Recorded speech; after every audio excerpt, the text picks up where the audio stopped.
Hey, thank you so much, Fiona. Such a pleasure having you on this episode of the Ex Monk Strike. Thank you so much for accepting my invitation and be my guest today. Thank you. I'm delighted to be here and to be with the community that you've brought together. Thank you, Fiona. Fiona, you know what? That's one of the questions I love asking from all my guests because I personally feel that the formative years of an individual have the utmost impact on who you become as an adult, who you become as an individual as you grow up. So let's start with why don't you share one of those instances from your childhood days that have shaped you and helped you become who you are today? Well, I was fortunate that when I was 15 years old, I did an academic exchange, a school exchange, and I went to school in France for 3 months. I lived outside of a secondary city in the middle of a cornfield with a French family and went to a very strict French school that was probably had been run the same way for the previous 200 years. And that was a real eye-opener for me to see how people live differently in different parts of the world. And at the same time, realizing that humans are also very similar, despite their geography, the schooling they're receiving, the language that they speak.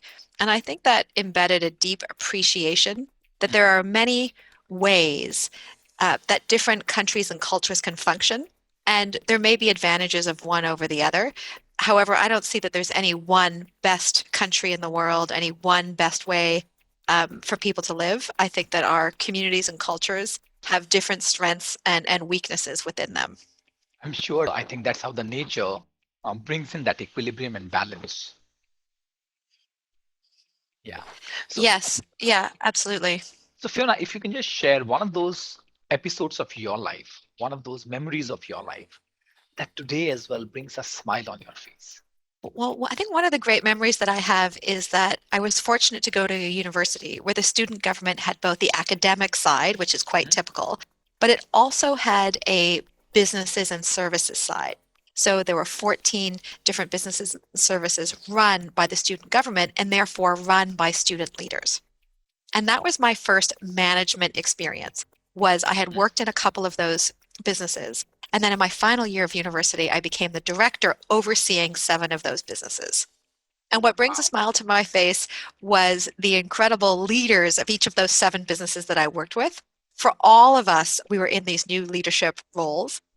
We definitely stumbled and made mistakes. I think we also all really rose to the occasion and learned a lot on the job together. And it brings a huge smile to my face to think about some of the challenges we encountered. And I think with good humor and teamwork and often asking for help, we were able to sort of surmount those obstacles and be able to support one another as a team and also provide a number of very valuable services to the students as well. Thank you. In fact, with that, you've also answered my next question. And the question I was about to ask was, what are those learnings? What are those lessons that you have picked up from your school days, from your college days, that you still continue to operate from? And I think the leadership qualities that you've been talking about, setting up the teams together, working with teams, collaborating with teams, picking a one initiative and running with that, I think that's where you picked up those lessons. Yeah, absolutely. And there's one more that I would love to highlight. And that is, I think one of the greatest takeaways I have from my kind of early childhood, right through my university years, was understanding that I had the capacity for change, and meaning that I had the capacity to drive change. So if I observed, for example, kind of a social challenge that I felt like I could tackle, I had the support of my family and was able to find peers who kind of also had that same feeling. And also was someone who could identify the way that something like a process could be better, or there was an opportunity for innovation. And that by taking the reins of that and galvanizing the support of people around me, that I could really be the change maker, the catalyst for that change. And one of my earliest memories was when I was in 6th grade, in that tween age. I and some friends became very interested in the fact that the wild ponies in a part of the U.S. were but there was becoming less and less of them, and that we could raise money to help save the habitat, to save the wild ponies. So with Wow. some friends, we went Christmas caroling and we raised over $300 to save the wild ponies. And I remember it was a very cold night. There was a lot of blowing snow, but we were determined to go door to door And I just remember coming home and sort of putting all this money on the table, these hundreds of dollars, and my mother like being somewhat astounded. I mean, that's sort of an example from an earlier age. But I also ran, some lemonade stands. And I remember setting up a lemonade stand at our local farmers market. And to be honest, sort of thinking like, oh, I was a kid, I was going to make sales for that. I kind of realized that. But then the person who ran the farmers market came round to collect rent, as she did from all of the stalls. And she asked me for the same rent as the farmer next to me, who had been selling a wide variety of produce. And in fact, I remember feeling quite insulted that day. She didn't just ask me for it. She put her hand into my money box and she helped herself to it, as opposed to giving me the opportunity to hand it over. Mm. So that was a great lesson in realizing, if you're going to be in business, you are on the same footing as everybody else, number one. But secondly, that it is also important to treat your vendors or your business partners with respect, and for example, not put your hand into the till, themselves. And then as I got older, I feel like that agency I had been able to develop at a young age, I was able to apply to kind of bigger and bigger social challenges. So, my first company was about addressing issues of unemployment and supporting low-income people to get ahead economically. My current business is about supporting women leaders to realize their full potential. So there is a great opportunity, I think, to support people when they're young, to support children, to build that sense of agency. And, I think that can sometimes be sort of beaten out of us or kind of gently communicated to us, even as young adults, that those ideas aren't welcome.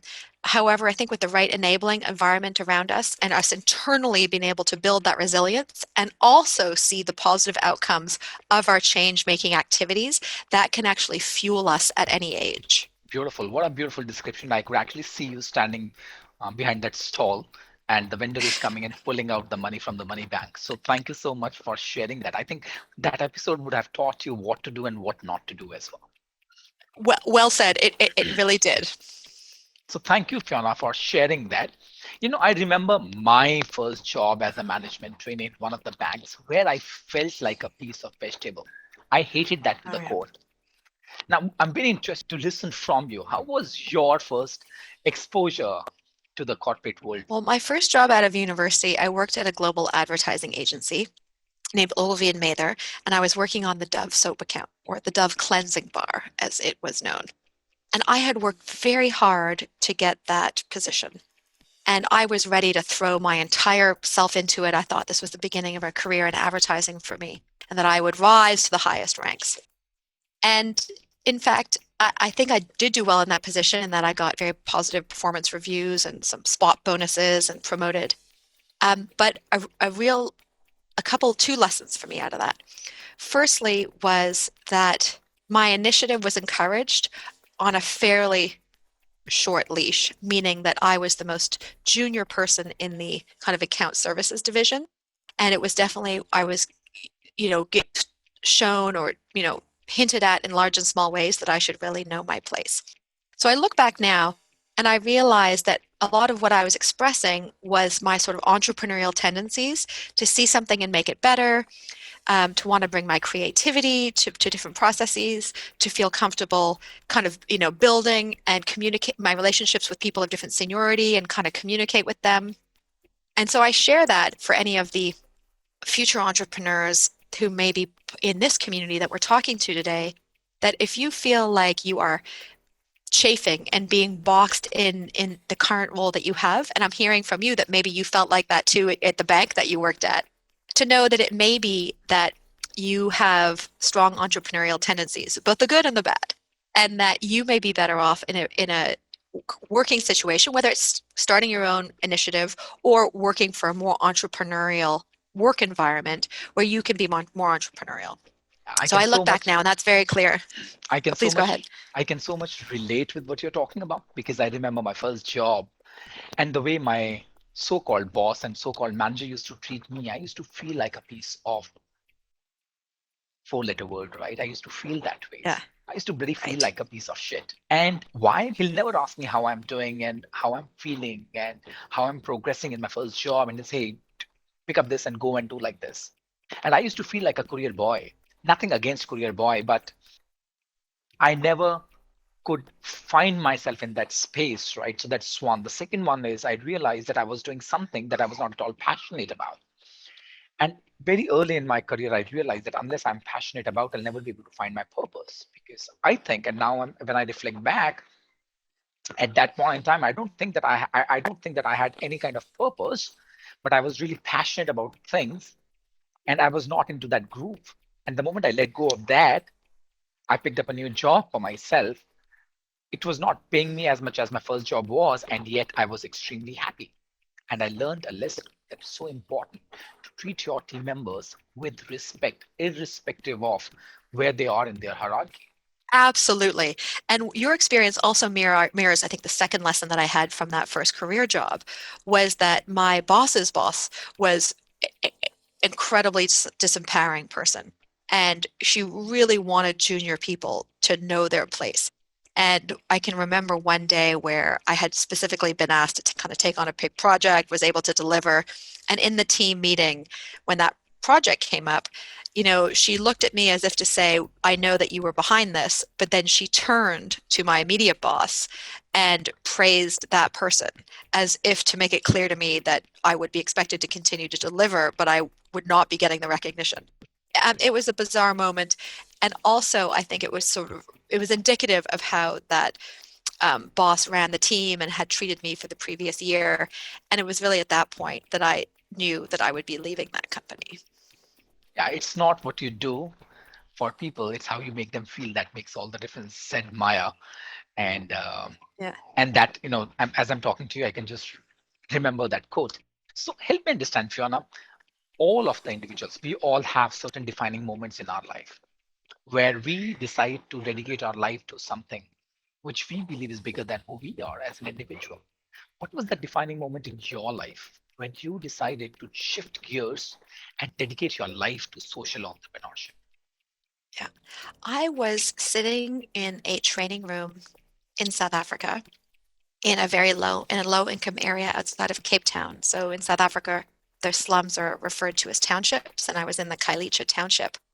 And I use the term training room loosely because it was sort of a poorly lit cinder block room, very crowded with unemployed, semi-literate adults who had come to an opportunity to learn how to learn basic business skills that they could immediately apply to their micro enterprises. And I was using an experiential training tool, which did not require significant amounts of literacy, but did invite people to bring the experience that they had and apply it and sort of quickly build on the expertise that they had and acquire more. And two things happened that evening. Number one, I could see the light bulbs going off over the heads of the adults as they were being taught in a way that leveraged their knowledge, met them where they were at, but was able to quickly add value to them, right? So it added value for them taking time away from their families, a time away from their businesses to be there that evening. It was worth their while. The second thing is I realized that I had a special knack for creating experiential learning tools and environments that would allow these kinds of light bulbs to go off over people's heads.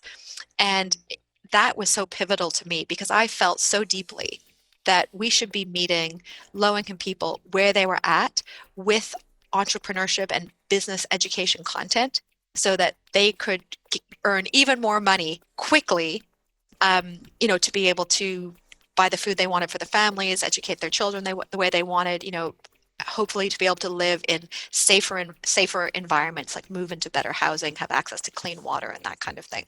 And as time progressed, I realized that that ability that I had to create high energy, interactive, community building learning opportunities could be extended to other populations as well. And that's really what my social enterprise career has been all about for the last 25 years. But going back to that evening in the Kailicha Township, that was really the spark of where I felt like my mission at that time was to help low income people get ahead economically by meeting them where they were at and providing these learning opportunities for them to be able to build from there. Thank you for sharing that in so much of detail. And it's a beautiful transition that you got into that. And Fiona, you led your first organization for almost like 20 years. What are those moments, what are those Yes. accomplishments that you're really proud of today as well? What I am most proud of was being able to help about 10 million people spread around the world. Um, I did work in 50 countries, helping people get ahead economically by learning skills that were in demand by employers, by linking people to financial services, like having a safe place to save money, as well as learn the fundamental business skills to start and grow a micro or small business. And the way that I did that work was by building capacity of organizations in developing countries. So while I have helped about 10 million beneficiaries that I know of, I also helped thousands of professionals in emerging economies to be able to acquire the skills, the tools, the networks, the mentorship to be able to serve the people they were working with even better than they were already doing. And this capacity building approach symbolizes, I think, one of the things I hold to be true, which is that each of us is capable of incredible things given the opportunity. And what differs between us is what is the opportunities that we need? Is it a credential? Is it access to a certain network? Is it access to a tool? Is it somebody saying, I see you and I see what you're capable of, and I'm going to trust you. I'm going to share my power or extend power to you for you to be able to realize the potential that you have. And I have been so fortunate in my career to work with truly incredible people who I think have been keen to seize the opportunities offered to them and at the same time to use their opportunities to extend opportunities for other. And it has truly been one of the greatest joys of my life professionally and personally, to be able to work with this incredible global workforce of people committed to helping others achieve their potential. And I'm grateful.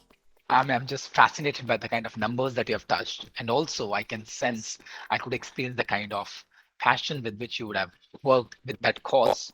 So, help me understand, Fiona, as you reflect back today, right? What do you think is the biggest challenge for a budding entrepreneur to take off from ground zero? Well, I think there are three things that often hold entrepreneurs back. At the beginning, I also think that these are things that can hold entrepreneurs back at different stages of the growth of their enterprises or social ventures. So, one is fear, right? Just straight up fear. And any entrepreneur who tells you that they have not been desperately afraid at points in their entrepreneurial journey, I would offer are probably not being honest with you, or maybe not honest with themselves. But things that we can be afraid of is we're afraid of reputational risk. Like, what are people going to say if we're not successful? What are they going to say if we are successful?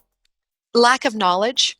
Inherently, entrepreneurs are trying to solve a problem, and they're hopefully trying to solve a problem that hasn't already been solved or hasn't been solved in a way that people really addresses the needs of the customer or the stakeholder.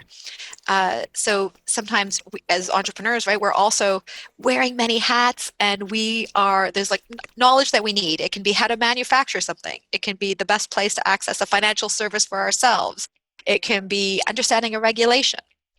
So that lack of knowledge. And I think the third thing can sometimes just be a feeling of getting stuck or losing motivation, often connected to climbing that hill of like having to learn, build our knowledge in certain areas, often, connected to that sort of dark pit of fear that we experience.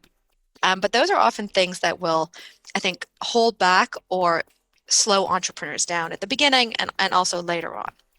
Yeah. And some of the, something that I think is very helpful for us to all remember is that the biggest visions begin with a series of very small steps. So if we can both hold that vision, that big, bold vision in our minds, and have champions around us to support us there, a network of supporters who share that vision and share the belief that we can accomplish it. But then also just day by day, tackling those small steps. It's amazing the progress that one can make. And again, so many of the stories we see about successful entrepreneurs, it's the classic, right? We see the tip of the iceberg, like we see the success, we see the impact they're having, we see the revenue they're bringing in, whatever the customers they have, whatever that metric is. but we don't see the proverbial bottom of the iceberg, which has to do with a lot of small failures, sometimes large failures, has to do with a lot of help from other people, and has to do with, a lot of some of this kind of like fear and getting stuck. Um, and so I think when one, again, talking to the entrepreneurs in your community, if you're experiencing these kinds of feelings, know that you are in great company and know that the goal is to keep moving forward, keep failing forward, keep having small successes that take you forward, keep hitting those small milestones that is really key to accomplishing that grander vision. Thank you so much for articulating in such a beautiful manner. I think you've nailed it. This reminds me of one conversation that I was having with one of my mentors, and he said, "Hey, Gaurav, it's not about dreaming. It's not about having a dream. It's about holding the dream. When things start to Mm. shatter, when you experience a lot of fragmented pieces around you, you just have to hold that dream and continue to walk." The other day I was talking to one of the founders of a company in India, and I was very curious about how did you begin your journey. And he said something so beautiful. He said, I joined an organization as an office boy. And I remember my job was only to pick up a file from one place and keep it on the other table. That's what I did for 3.5 years. And after that, I got my first job. He moved from one job to another. And before he could realize, he picked up something for himself. And he said that I would like to start something of my own. And in that journey itself, today he runs $120 million company today. And I said, what's the one thing that actually helped you to cover that path, to travel that path? He used a beautiful metaphor. He said, I continued to paddle. I Hmm. continued to paddle even when the waves were moving against me. I continued to paddle when my family was saying, hey, don't do it. There is risk ahead. I continued to paddle when I could not see the next step. I continued to paddle in the fog, in the sunshine, and during the nights as well. And today, if I look Oh, at, he's love that. absolutely an amazing guy. He's doing extremely well. He employs 11,000 people. And during this pandemic time, the organization could manage to pay the salaries of all those 11,000 people without letting even one Wow. person go. Wow. It's tremendous. Tremendous. Like Absolutely. a wise business person that we can learn from. Great metaphor. So let's continue to paddle further. So let's move on, Fiona. I'm quite fascinated by the kind of work that you are doing with Wild, the women innovators and the leaders development network that you're a part of. Very curious. What was that point when you started to let go of the first organization, which was doing really well? You led that organization for 20 years. This is like handing over your child to somebody and then taking care of the next child. What was that point when you made a Yeah. commitment to yourself to support women social entrepreneurs to scale their impact and thrive personally? Yeah. Well, of course, one of the greatest moments in any business's life is that first sale you make. And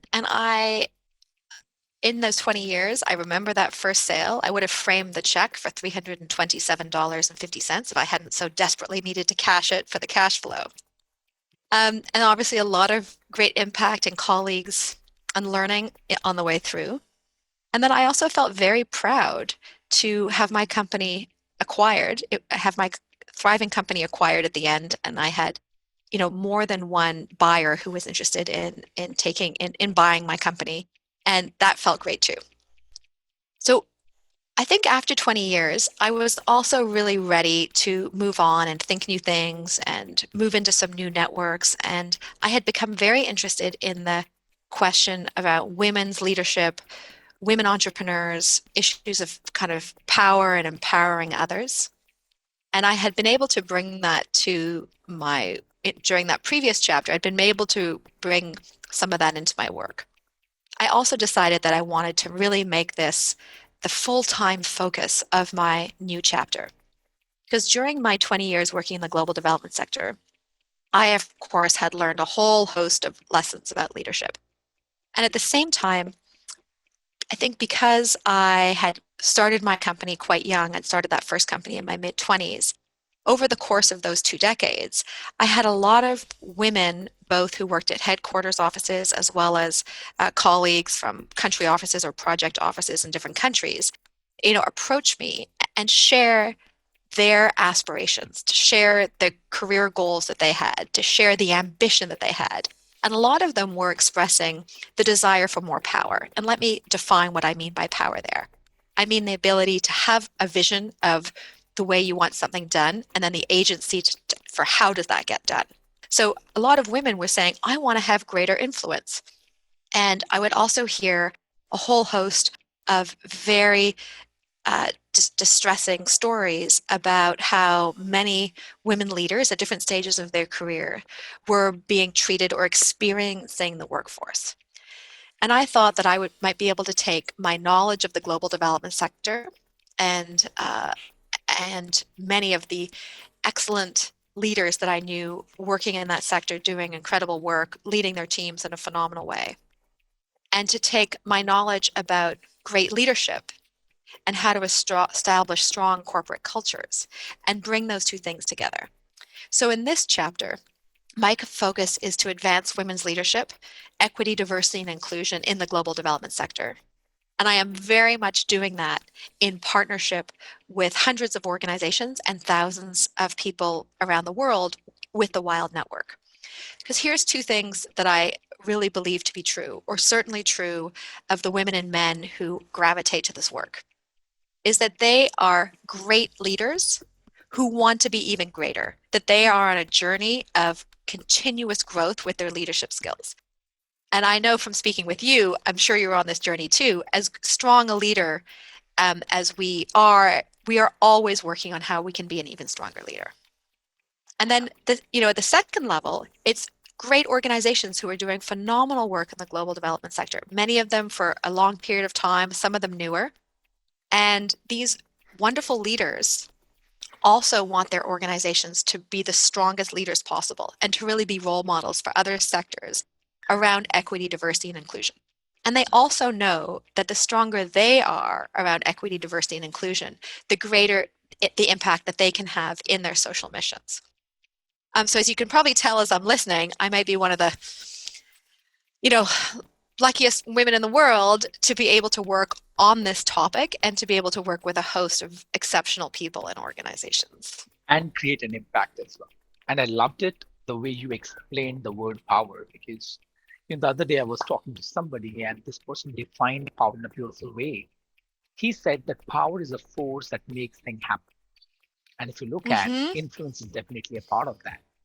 What really makes a difference is the context that you're operating from. So on one hand, we had Obama and we had on one hand Osama. Both were really powerful, but the contexts were different. And both of them actually made things happen. The context was different. So thank you so much for touching on that Uh, point, Fiona. yeah, Fiona, no, that's very, very profound. thank you. Fiona, I'm very interested. I'm sure as you spoke about the iceberg, right? The top 10% is what is visible to the world. What is not visible is the scars, the wounds, the twists, and the turn that you have taken in Yeah, that journey. What we see is the last 2 years of an individual's life, right? When so and so is selling 50% of their equity at so many $1 million, when there are five companies which are waiting to acquire this company, people really are in awe of that. Nobody talk about the scars that a person goes through. Nobody talks about the wounds that he's carrying behind the Armanis and the Versaces that he's wearing or she's wearing. Very interested to know about your yeah, scars, the so-called failures in your life, from where you have learned the best of your lessons, both for your life and your entrepreneurial journey. yeah. Well, I think a lesson I have really learned, something that I have really learned over the course of my entrepreneurial career is the importance of asking for help. So I started my first company at 26, the company that I kind of grew to work globally, and in the course of growing that company was named one of the top women entrepreneurs, top 1% of women entrepreneurs in America based on annual revenues.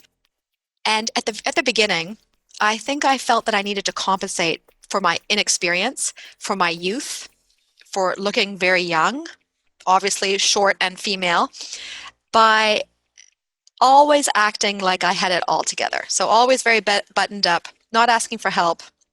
And so the first couple of years of running that company was actually a very lonely experience. And I looked to myself to have all the answers. And you know what's interesting is fast forward almost 25 years later, um, I ask for help all of the time.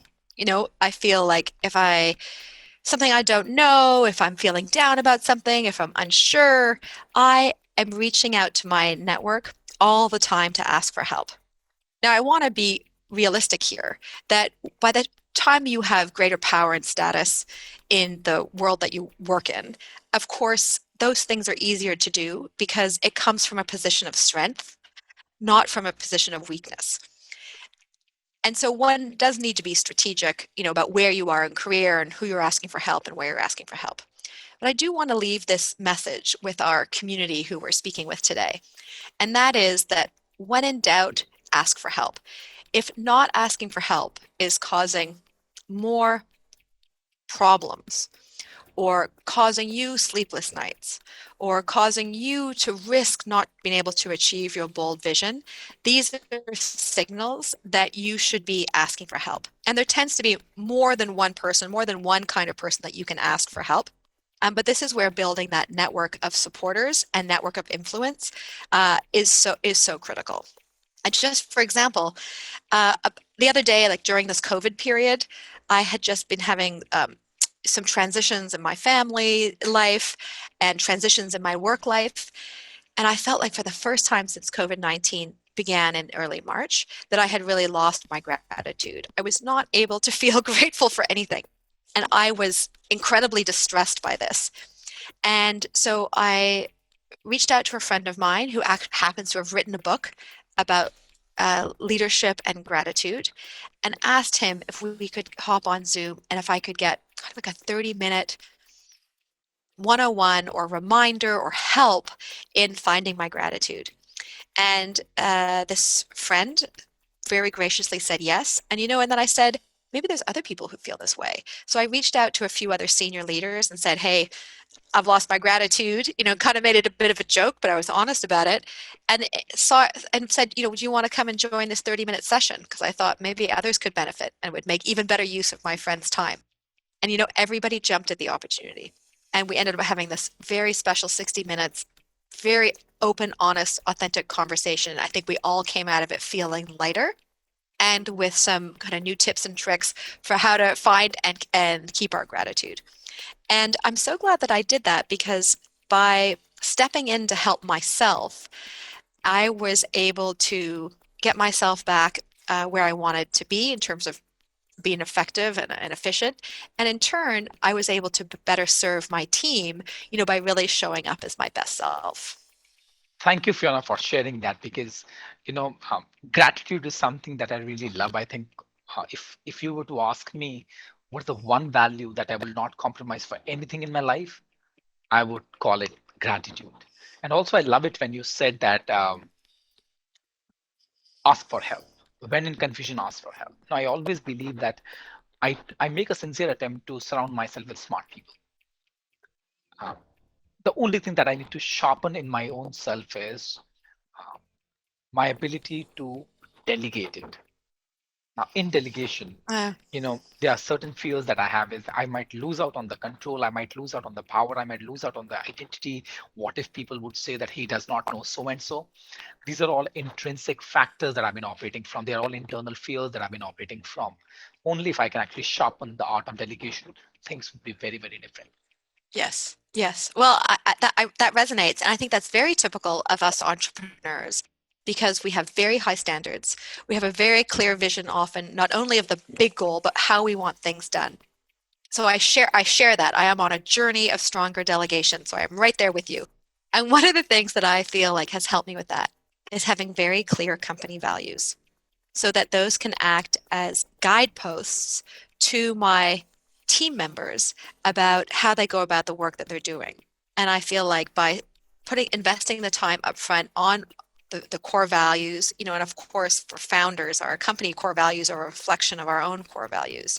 And then being sure to communicate those, that has supported my effective delegation because it has given me a very helpful tool to provide these guidelines and signposts to my colleagues so that not only do we share the grand vision, but we also share the way about which Wild does its work. Bang on, bang on. I think one of the basic responsibility of a leader is to create a culture. And if we can create an organization based on certain set of values, I think the rest, everything can be taken care of by other people, by the smart people that you have in the team. So, having led two international organizations, how do you define entrepreneurial mindset? Well, for me, an entrepreneurial mindset is one where you have a vision for the world as you want it to be, and then the confidence in your abilities to go out in pursuit of that goal. Mm, mm, So if we break that down a little bit, part of it is this sort of feelers to be able to like, pick up what could be done better. mhm, Who are the people that you want to surround yourself with, partner with, engage with to be on that journey with you. And then I'm going to go back to your mentor's analogy of the paddling, right? It's the resilience and it's just the keep going. And some days you get less done than you want to, and some days are, incredible where you're racing at high speeds. You have a lot of But reasons to express gratitude. yes, exactly. And some days we have to reach really deep to find that gratitude. But Yeah, I think the resilience is not to be underestimated. yeah. And the other thing is, I'm also a professor of entrepreneurship at Georgetown's Business School, and I feel like there is something I also want to bring in case this is helpful to your audience, and that is that we have to balance. The thing that can be tough with being an entrepreneur is that we balance this vision, this conviction that this problem we want to solve and how it should be solved, that we are absolutely right in that that needs to happen. But Mhm. at the same time, we need to hold that there may be the customer or key stakeholders who actually have a different point of view, and we need to hear them and we need to be flexible and adapt in response to what we're hearing from the customer, from the stakeholder, from the market. And I think that this is one of the greatest abilities of entrepreneurs and the most successful ones is that they Mm. hold their vision, but how that vision is achieved and many aspects of it, you need to stay open and responsive to the customer. And in the entrepreneurship classes that I teach, in fact, at the beginning, we have students exclusively focus on a problem that they want to solve. Of course, us entrepreneurs, we want to immediately jump to the solution, right? That's why we're in the business of being entrepreneurs. We have great ideas, like we have the better solution. You have to jump into that. But kind of a well-known term is to fall in love with the problem. And that's very true. And so I think entrepreneurs out there, if you feel like you're banging your head against the wall, it may be that you truly are and that your understanding of the problem that needs to be solved is correct. Or big picture, yes, but there's like many adaptations that are needed.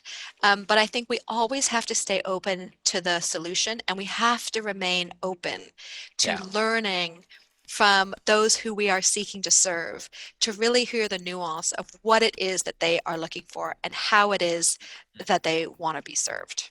So beautiful. Thank you. Thank you so much, Fiona. Thank you. As I'm listening to you, the steps which are coming to my mind is, and which we often talk about in our programs when we talk about, or when we get to a roundtable or a mastermind, we talk about identify the problem, qualify the problem, and then get obsessed with the problem. And it's not Hmm. about the how part of it, for as long as you have the Yeah. clarity of the what and the stickiness of why, the how will take care of Yeah. itself. And I think the Yes. what and the stickiness of why is what is the need of the hour. And I think Yeah. that's where I think most of us, we falter. We jump onto the how part too quickly without analyzing, without qualifying the problem that I'm going to get obsessed with. Absolutely. Because feedback is such a gift. I mean, it's a feedback for us to grow and become stronger as leaders. And it's a gift on how we are going about tackling those enormous problems that we have decided to take on. Precisely, precisely. So, Fiona, let's take one step ahead. You know, you've been talking to leaders from different parts of the countries, different parts of the world, in fact, right? Now, having experienced that kind of exposure, what do you think? What's your take on the global trends and the entrepreneurship priorities, especially during these challenging times? Well, there is some data in the US that shows that small business ownership is on the decline, and this was pre the COVID pandemic. Where in other parts of the world, entrepreneurship is, on the upswing. Often, I think what we're seeing in many countries is that there's more openings for entrepreneurs of opportunity. Right. So we talk about sometimes people in lower income communities, it's not a choice, do I want to start a micro business or not? Right. And if you want to earn an income, that's what's open to you. But I think if we look at entrepreneurs of opportunity, those who have different career options, right? Be employed here or there or start your own business. I think that more obviously higher levels of education, work experience, more financing vehicles, more role models for us, more a greater celebration of the culture of entrepreneurship. These are all positive global trends that are supporting entrepreneurs of opportunity in greater numbers. And in many countries, we see greater numbers of women entrepreneurs. I think there is even more opportunity for women entrepreneurs of opportunity, who choose that path. And images that people see in the media, what they're reading about, what they're hearing about, that all plays an important role. Mm, The expression, you can't be what you don't see. mm, I believe in that. I think that even without seeing it, there's some exceptional, women and supporters of women who will break through. But certainly there is an opportunity to showcase more women and the great problem solvers and entrepreneurs that women are. And that is yeah, in every country around the world. Because even in the US where I'm based, the amount of venture capital that goes to women, that goes to women of color, that goes to people of color, it is not representative of the talent out there. And exactly. so I would invite every country and those who work in that entrepreneur enabling environment in those different roles to consider what opportunity do you have to support greater numbers of women, greater numbers of people who are not necessarily at the invited to be at the entrepreneurial table, that there is more work to be done there. So positive trends, but also a lot more work to be done. Yeah, thank you. Thank you so much. So, I personally believe that being an entrepreneur comes with its own share of emotional and psychological challenges.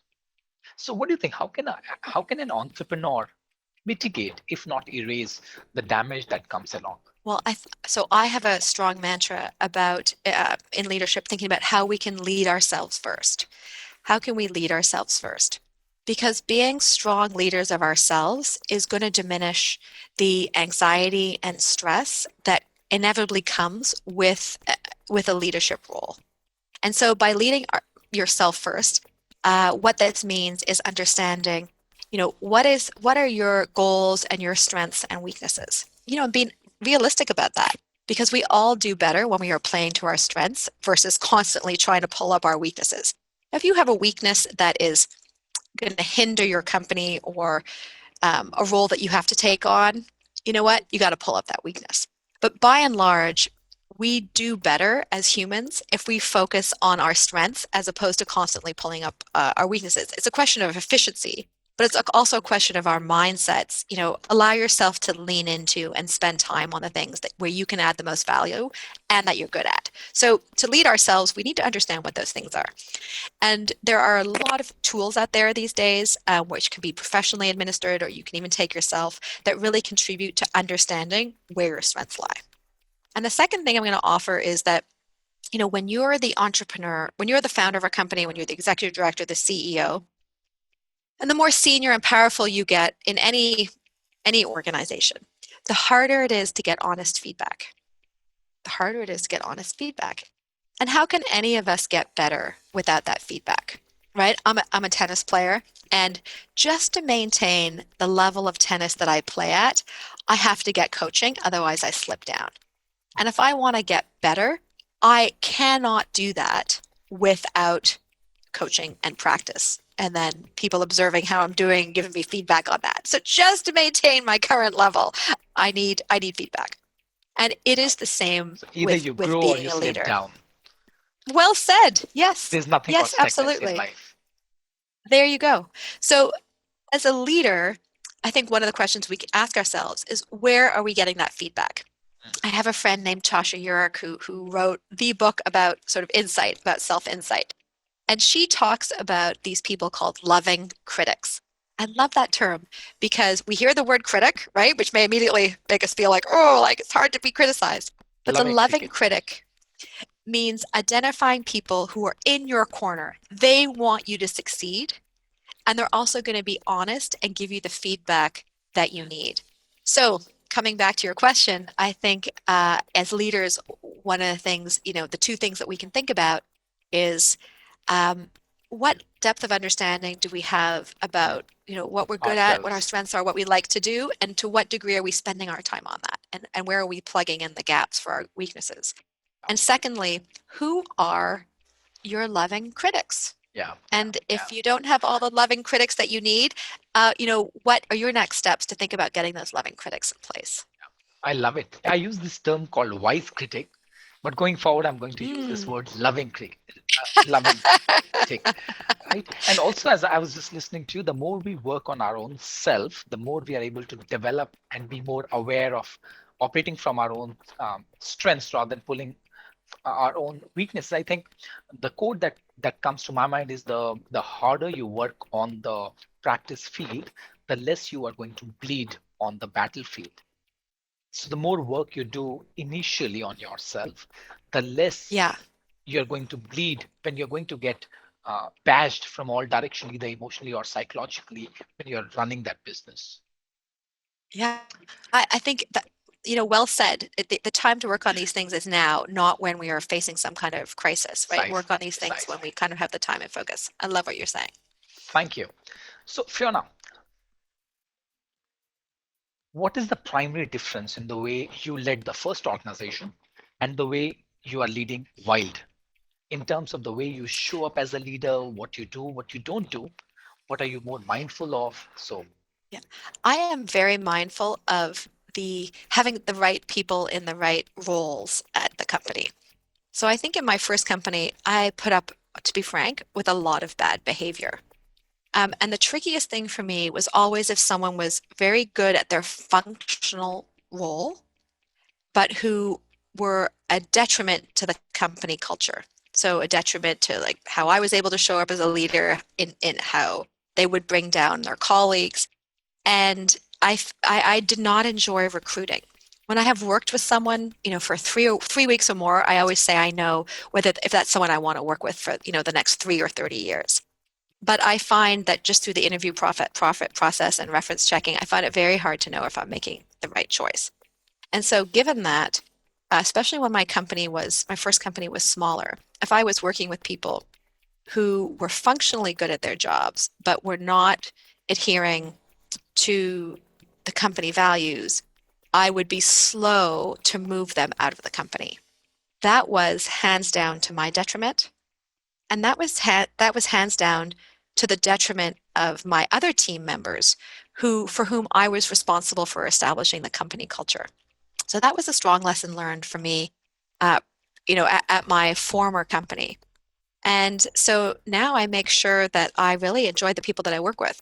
And I think the learning is if there's people you're working with who are not supporting your company culture, that is an important signal to move them out of the company.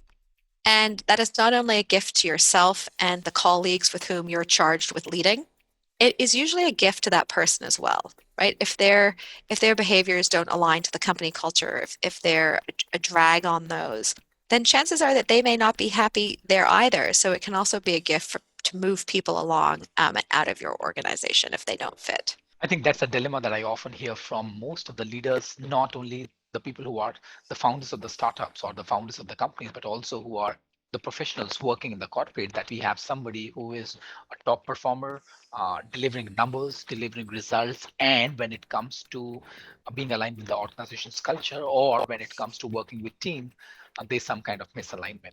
So how do you actually choose in that moment? Because the results are equally important, right? As much as working with the teams, which is important. And I personally come across a lot of situations where a person is holding 70% or 60% of the organization's uh, load, and yet that person is not comfortable working with his team or her team. So, how to handle that kind of situation?